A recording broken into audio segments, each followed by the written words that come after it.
Here we are with part 2 for the Boston and Maine wreck train build. I'm going to be weathering this, showing you guys how I go about weathering.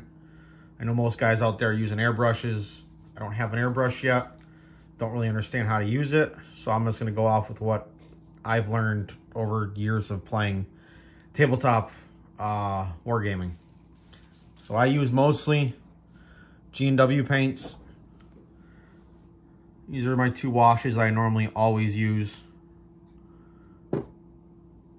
And then my browns I'll be using a lot of on this car. Just got a couple different shades. And then my 2 grays. That is another company, Vallejo. I really like their stuff, but I have mostly GW paints. Slowly getting more of these. For starters, I'll see how we got the wood deck on this. I'm going to start off with one of the shades. These are pretty much a wash. So I'm starting with the null oil. This goes on really wet in a sense. It ends up grabbing all the highs and lows and gives it a nice contrast. What used to take forever to do back when I first started painting, now gets done a whole lot faster. I don't know how good you guys are gonna be able to see this with the angle I got.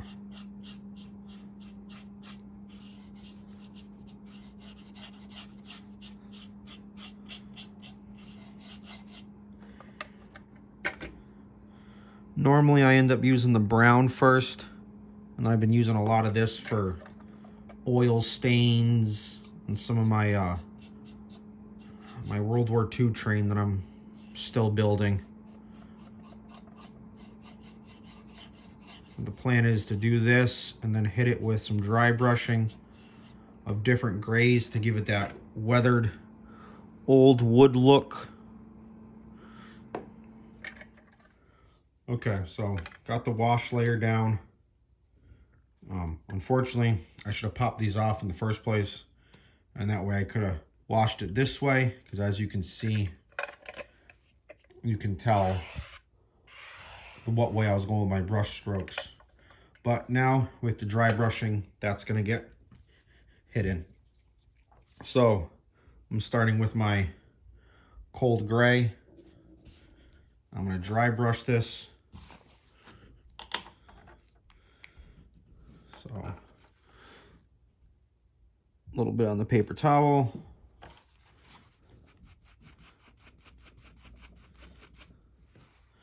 I'll usually test it on my hand and see how it is, and then just go with the grain.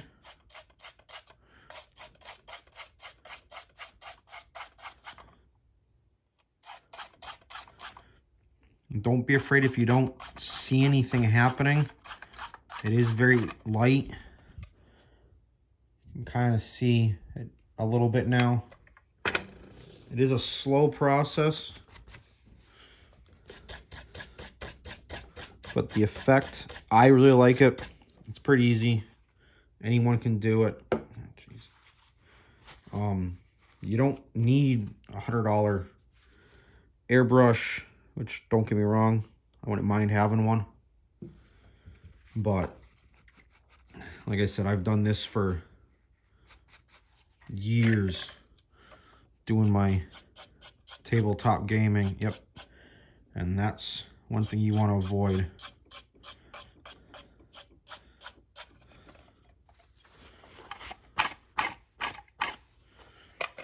Sadly, it's kind of big, but the net, there we go again. I didn't test it on my hand, and now I'm paying for it. But really light. I probably just pushed a little too hard on that one. Just work your way up and down the car. Do some a little bit this way to get some higher parts.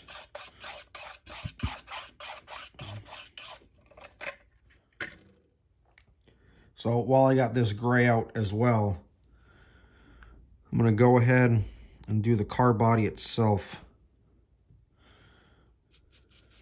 No use getting the brush dirty twice for the same color. So I just did this side.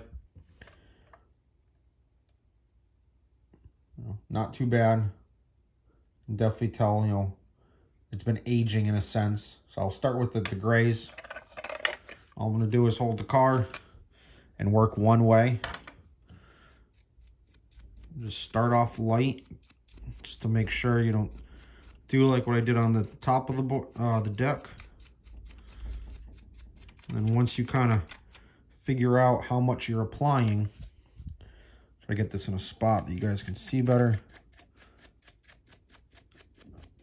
And slowly just start applying more. You know, if you want one spot a little heavier than the other.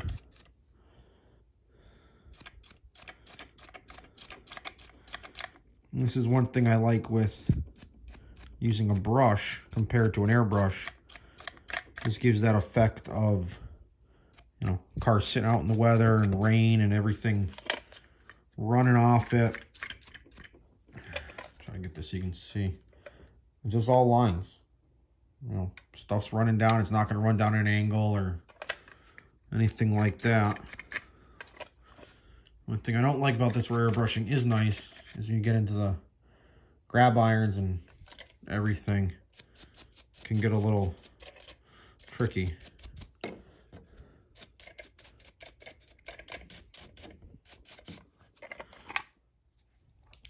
All right, switching over now to Stonewall Gray. It's gonna be the same thing, a lot lighter than the first one. So, when working with acrylics, you want to make sure you really shake them good. And it's the same process. I'm actually still using the same brush. I didn't bother cleaning it. So, same thing. Start off light.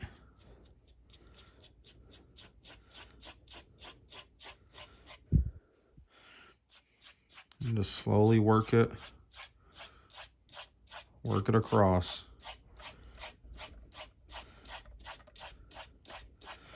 You know, sometimes it sucks doing this much, you know, we're putting wheels over this. A lot of this, unfortunately, will not be seen, but in that off chance that it is, it's worth it.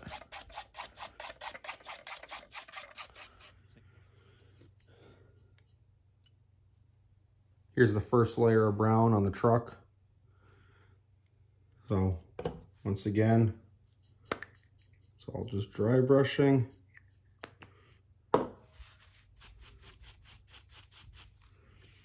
On this base coat, it really doesn't matter how much gets on it. You want this one on thick. You know, get in on the wheels.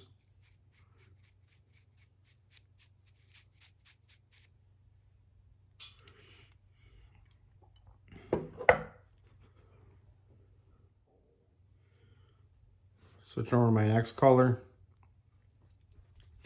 This one I will go back to a light dry brush. Nothing too heavy. Start trying to give it that caked on rust look.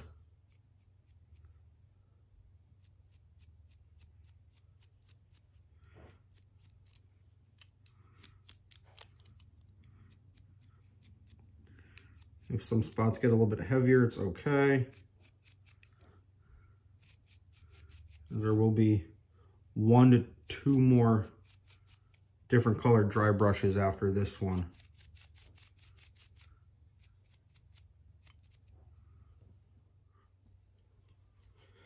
Now with this third dry brush, I start to get in towards the more dirt and dust colors. This does look very yellow with the camera. It's not that yellow.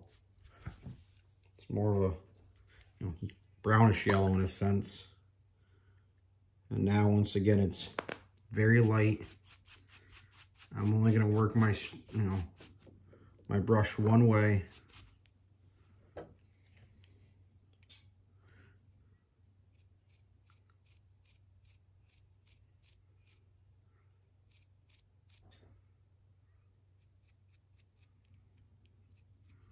Get on the insides of the journals.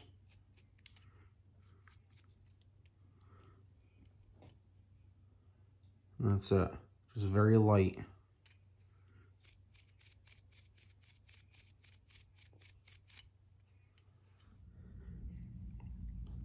Second coat for the dust.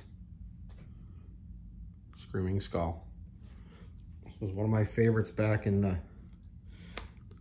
tabletop gaming days.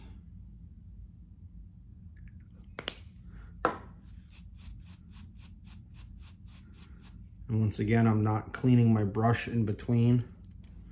So it's taking some of those colors from previous coats. And this one is very, very light.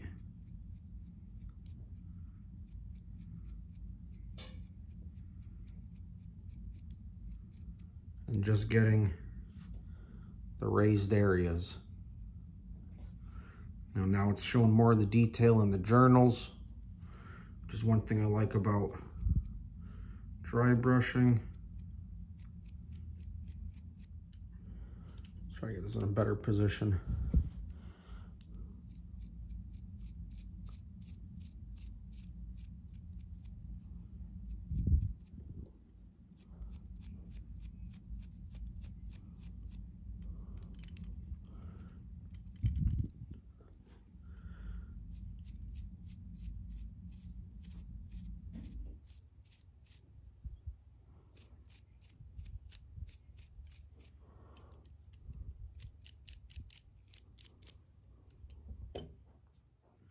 Now, the last part for the car is those two dust layers we did.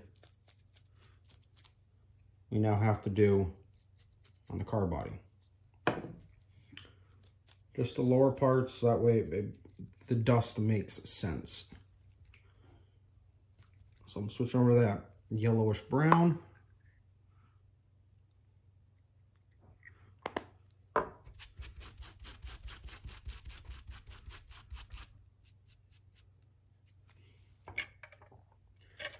Real quick look before we start. So I'm just going to try to hit here.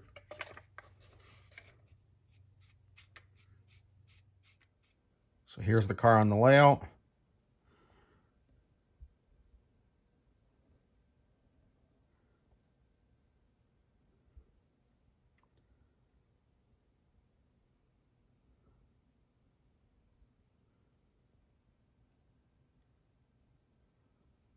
And I forgot to do the handbrake. But I can hit that once I go and do the load for it, which will be in part 3. So thanks for watching. Hope you guys enjoyed it. Maybe, give it a shot, and we'll see you next time.